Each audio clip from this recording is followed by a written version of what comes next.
नर्मदे हर कुछ लोगों का कमेंट आया है कि मोबाइल मिलता है, वहाँ नेटवर्क मिलता है अथवा नहीं मिलता है। तो आपको बता दूं, जब जंगल एरिया में आप चलेंगे तो कहीं कहीं आपको नेटवर्क मिलेगा, और प्लेन एरिया में जब चलेंगे तो हर जगह आपको नेटवर्क की सुविधा मिलती है। परंतु सिम कौन सा लें? यदि आपका बीएसएनएल का और एयरटेल वगैरह का सिम है तो बहुत मुश्किल होती है, बहुत ही ज़्यादा। आप जब कॉल करेंगे तो बीच बीच में कॉल कट जाएगी। यदि आप कॉल रिसीव कर रहे हैं तो यही सेम कंडीशन रिसीव करते हुए कॉल की रहेगी, वो कट जाएगी, कहीं आवाज़ नहीं आएगी, कहीं कुछ इस तरह की प्रॉब्लम। लेकिन जियो की सिम में यह प्रॉब्लम कुछ कम आती है। मैं भी एयरटेल का मोबाइल लेके गया था, एयरटेल का सिम लेके गया था, और मुझे इस तरह की प्रॉब्लम की, बहुत इस तरह की समस्याओं का सामना करना पड़ा। क्योंकि जब भी घर से अथवा किसी भी भक्त का फ़ोन आता था तो मैं बात नहीं कर पाता था। हाँ, शूल पानी के जंगलों में हफ्ता 10 दिन ऐसा रहेगा कि आपको किसी भी कंपनी का नेटवर्क नहीं मिल पाएगा। तो वहाँ जैसे आप 1 किलोमीटर चले तो लोकल से पूछ लीजिए, भैया नेटवर्क कहाँ पे आपको मिलता है। तो कुछ गांव वालों ने सर्च करके, रिसर्च करके कि यहाँ इस जगह पे मिलता है और इस जगह पे नहीं मिलता है। तो कुछ गांव वालों ने, गांव वालों से जब आप पूछेंगे तो वो खुद ही बताएंगे, बाबा इधर खड़े होके बात कर लो, इधर से इधर उधर नहीं जाना, नहीं तो आपकी बात नहीं हो पाएगी। तो इस तरह से कर करके आपको हफ्ता 10 दिन जो आप शूल पानी के घनी झाड़ियों में निकालेंगे, पहाड़ों पे निकालेंगे, तो वहाँ पे इस तरह से आपको नेटवर्क मिलेगा। लेकिन जब आप जंगलों में चलेंगे तो मोबाइल फ़ोन की आपको आवश्यकता भी कम पड़ेगी। हाँ, जो लोग आपसे दूर हैं, आपके रिलेटिव हैं, जो आपसे बात करना चाहते हैं, उनको भले दिक्कत महसूस हो कि आपसे बात नहीं हो पाएगी, क्योंकि आप उस धुन में हो जाते हैं, आप मैया के धुन में हो जाते हैं, और फिर आपको कुछ ध्यान नहीं रहता है। वैराग्य आपको उसी सूरपानी झाड़ी से ही वैराग्य उत्पन्न हो जाएगा, और इतना आप माई के प्रेम में, माई के वात्सल्य में खो जाएंगे कि आपको अन्य चीज़ों का ध्यान बहुत कम ही रहता है। चलते चलते जब आप कुछ उन स्थानों पे जाएंगे जहां आपको नेटवर्क मिल रहा है, तो वहां आप खड़े होकर के अपनी बात कर लीजिए, या जो भी आपको व्हाट्सएप, जो भी मैसेज वगैरह करने हैं आप कर लीजिए। लेकिन ऐसा किलोमीटर 2 किलोमीटर के बाद ही होता है। जब गांव आता है तो लोकल वालों से जब आप पूछेंगे तो वो खुद ही बता देंगे आपको। बहुत अच्छे लोग होते हैं, बड़े ही सीधे लोग हैं। आदिवासी पढ़े कम हैं, मन के आज भी वह उतने ही सच्चे हैं। लगभग उनको यह समझिए आप कि वह 20 साल पहले के जीवन आज जी रहे हैं, क्योंकि सुविधाएं कम हैं वहाँ पे, और खेती बाड़ी भी उनके पास बहुत ज़्यादा नहीं है। मछली का ही काम, मछली फिशिंग करके ही वह अपना काम चलाते हैं, और परिक्रमा वासियों की बहुत अच्छी सेवा देते हैं, बहुत ही उम्दा सेवा देते हैं। हाँ, वही आदिवासी, शूलपानी के आदिवासी आज से 25 साल पहले लूट लिया करते थे। जो भी नर्मदा परिक्रमावासी परिक्रमा करने जाता था उसका केवल लंगोट छोड़ते थे, बाकी सब कुछ ले लिया करते थे। लूट आज भी वह रहे हैं, आपके हृदय से प्रेम लूट लेते हैं, आपका वात्सल्य जो है वह लूट लेते हैं, और इतना भाव विभोर कर देते हैं। वह अपनी परिस्थिति उनकी देखिए, और आप जिस स्थान पे रहते हैं अपना ऐश्वर्य देखिए, आप कितनी अच्छी सुविधाओं में रह रहे हैं। वह उतनी कम सुविधाओं में रहते हुए भी आपको इतनी बढ़िया सेवा दे देते हैं। इसके चलते वह लूट तो लेते हैं, ये प्रेम सारा वही लूट लेते हैं शूरपानी के झाड़ियों में ही। कुछ जगहों पर आपको सदाव्रत मिलेगा। सदाव्रत के बारे में बता दूं कि कच्चा सीधा, जैसे आपको आटा मिल जाएगा, आपको कुछ तेल मसाला जो भी सब्जी बनाने में सामान लगता है वह मिल जाएगा, और कच्चा आटा मिल जाएगा। उसको आपको अपने आप ही सिद्ध करके माई का भोग लगाना है। यह जरूर ध्यान रखिएगा कि जब आप अपने हाथ से प्रसादी बनाते हैं तो माई का भोग आपको ही लगाना है। यदि आप आश्रम में प्रसादी पा रहे हैं तो यह कार्य आश्रम वासियों का हो गया जो वहाँ पे महंत हैं।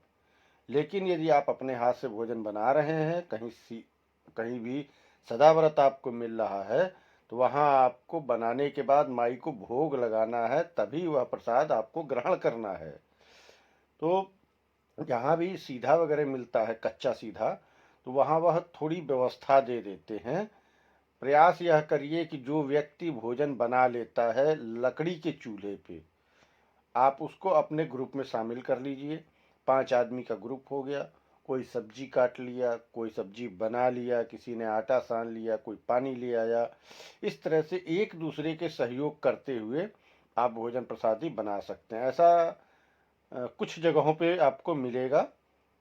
शूल पानी में तो बिल्कुल मिलेगा। वो प्रधान जी का मुझे अभी भी याद आता है, प्रधान जी का बड़े प्रेम से वह उनकी चक्की है, और बाजरे का आटा, मकई का आटा, इस तरह का आटा देते हैं। गेहूं का आटा वहाँ नहीं मिलता है। तो इस तरह से आपको ग्रुप बना के लेके चलना है, और ऐसा कोई कठिन कार्य नहीं है, क्योंकि जब आप ओमकारेश्वर से जल लेकर के चलते हैं, परिक्रमा शुरू करते हैं, और शूल पानी में आप अंदर प्रवेश करते हैं, तब तक आपको लगभग लगभग 10-12 दिन हो जाता है। और 10-12 दिन में ऐसा नहीं है कि आपके विचार वाले लोग और जिनको खाना बनाना आता है, लकड़ी के ईंटे के चूल्हे पे लकड़ी लगा करके भोजन बनाना आता है, वह आपके मित्र ना हो जाएं। ऐसा तो माई करती ही नहीं है, और यह सब आप नहीं करते हैं, यह सब माई करती है। यदि आपको भोजन नहीं बनाना आता तो एक दिन पहले ही हो सकता है वह व्यवहार बनवा दे कि जिसको भोजन बनाना आता है वह आपके साथ हो जाए अथवा आप उसके साथ हो जाए। यह माई की कृपा है, ऐसा ही माई की लीला है।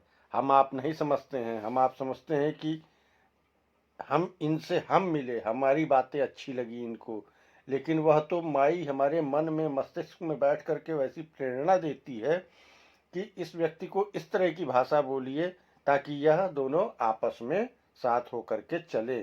क्योंकि हमारा एक भक्त यदि भोजन प्रसादी नहीं बना पा रहा है तो इसका भी काम चल जाए।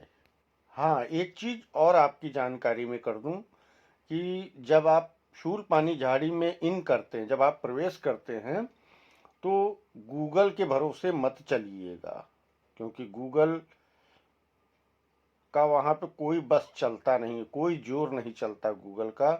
गूगल फेल हो जाता है वहाँ पे।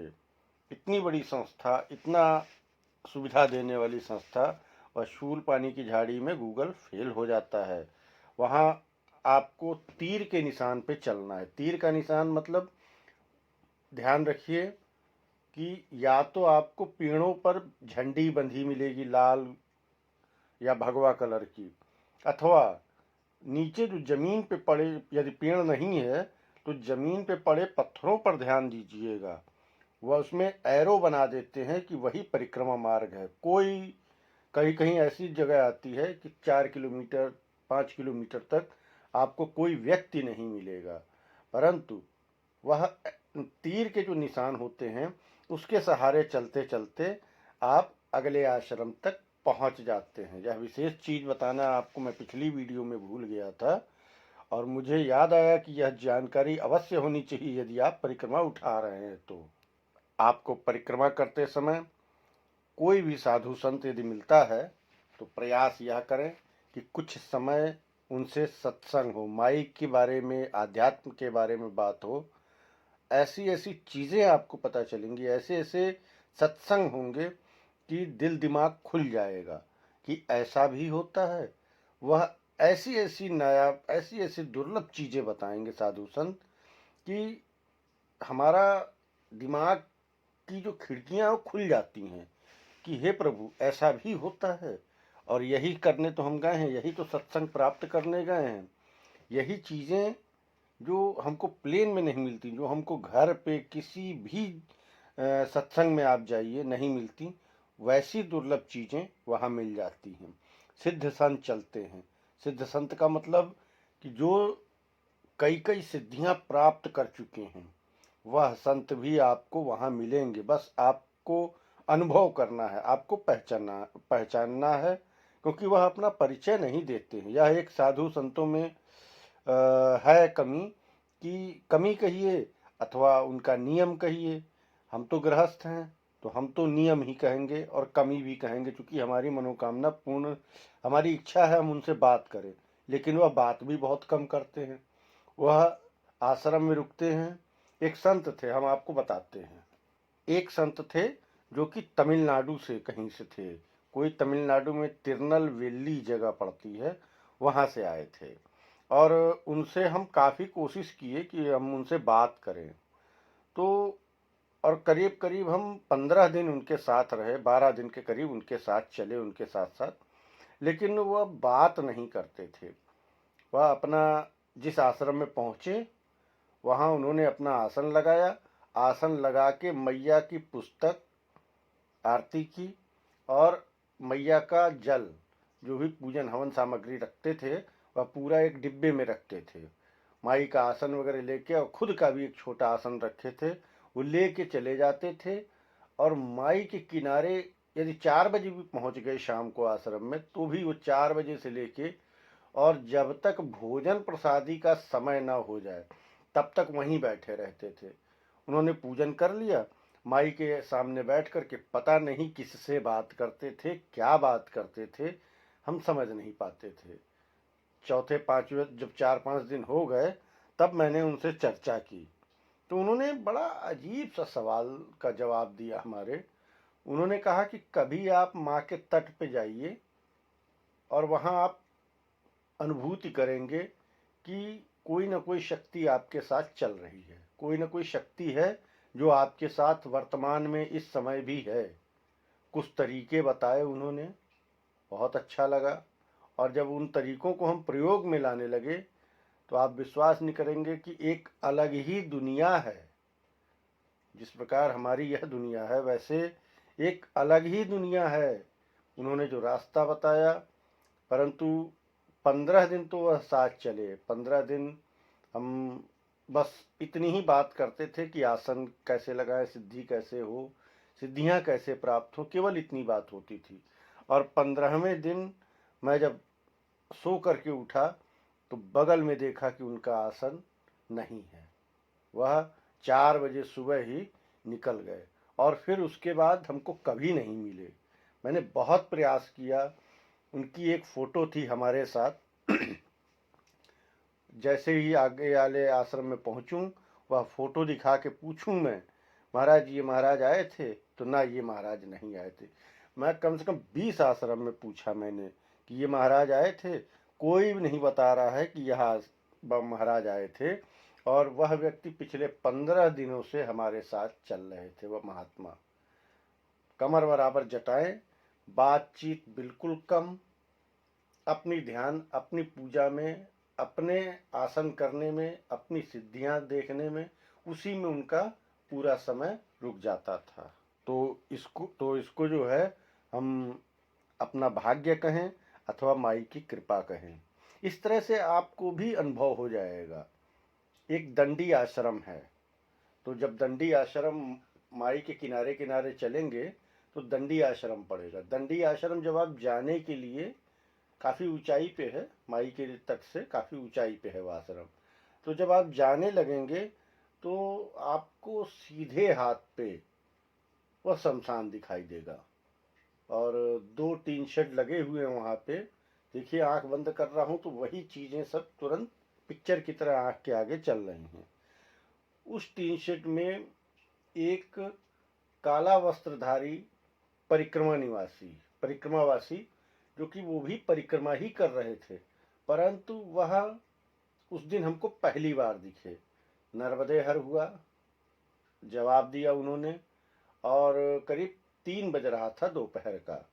अब अगला आश्रम थोड़ा सा दूरी पे था, अथवा हमको थकान हो गई थी, ऐसा कुछ याद नहीं आ रहा, या मैया ने उनसे मिलाने के लिए संजोग रच दिया था। उनसे बैठ करके जब बातें होने लगीं, तो अद्भुत अद्भुत चीज़ें वो बताने लगे। वो बनारस के थे, वाराणसी के, और मणिकर्णिका घाट के अघोरी संत थे। बहुत देर तक बात हुई। हम आश्रम में नहीं गए, हम अपना बैग अपना आसन वहीं पे रख करके और उनसे चर्चा होने लगी। धीरे धीरे धीरे धीरे रात्र का 9 बज गया। उस दिन हम आश्रम में जब देर से पहुँचे तो महाराज ने भोजन प्रसादी की व्यवस्था की। मैं एक अकेला बैठ करके भोजन प्राप्त कर रहा था, बाकी जितने परिक्रमावासी थे उन्होंने भोजन प्राप्त कर लिया था। बात ये नहीं है कि मैं अकेला भोजन प्राप्त कर रहा था, बात ये है कि 3 बजे से लेकर रात्रि 9 बजे तक 6 घंटा, जो वो परिक्रमा के समय में 6 घंटा था, वह शायद अनमोल था। उसकी उसकी कीमत नहीं हो सकती। अनमोल घंटे थे। माँ का ऐसा संजोग, ऐसा प्रेम होता है। कब किससे कहाँ मिलवा दे, आपकी ज़रूरत कब किससे पूरी हो जाए, यह माई का ही रचा हुआ लीला होती है। इस तरह से माई की लीला का अनुभव करते, खट्टे मीठे अनुभव प्राप्त करते और माई का भजन करते हुए हम लोगों ने परिक्रमा की। आनंद की सीमा नहीं थी। हम क्या प्राप्त कर रहे थे या हम भी नहीं बता सकते, क्योंकि उसको बताने के लिए शब्द नहीं है।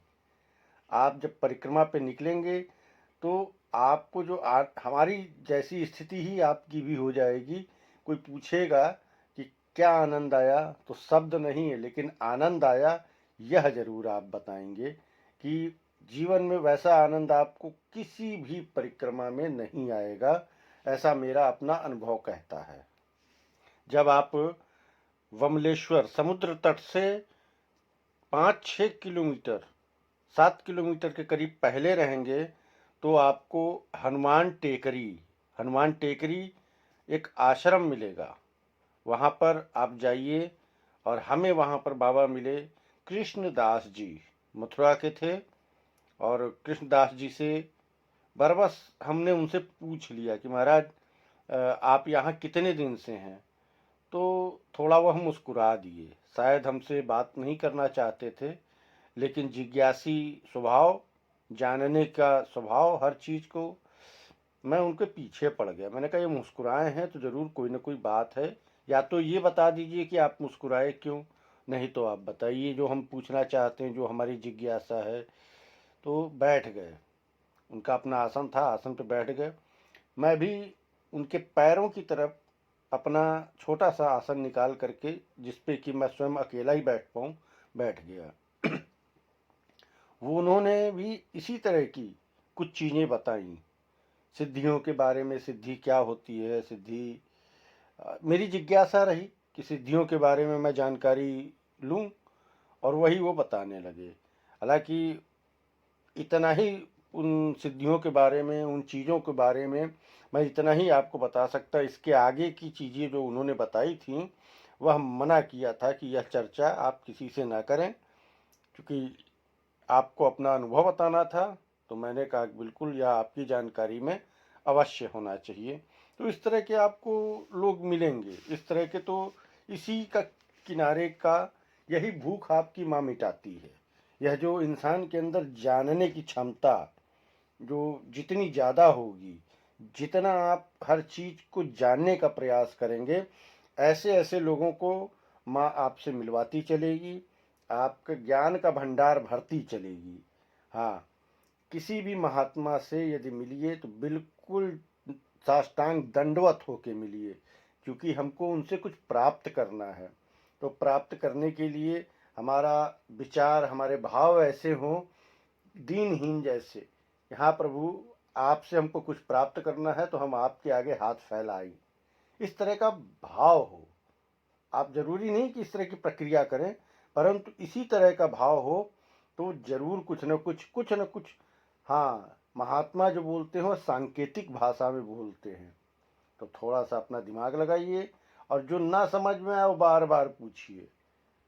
जब बार बार पूछेंगे तो वह कई दूसरी तरीकों से समझाने का प्रयास करेंगे और उसी में कोई एक तरीका आपको समझ में आ जाएगा तो आपका कल्याण हो जाएगा।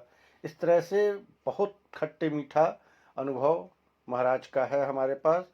फिर अब अगली वीडियो में आपको कुछ और बताएंगे जिससे कि आपको आनंद आएगा और परिक्रमा करने में उससे काफ़ी सहयोग होगा। नर्मदे हर जीवन भर।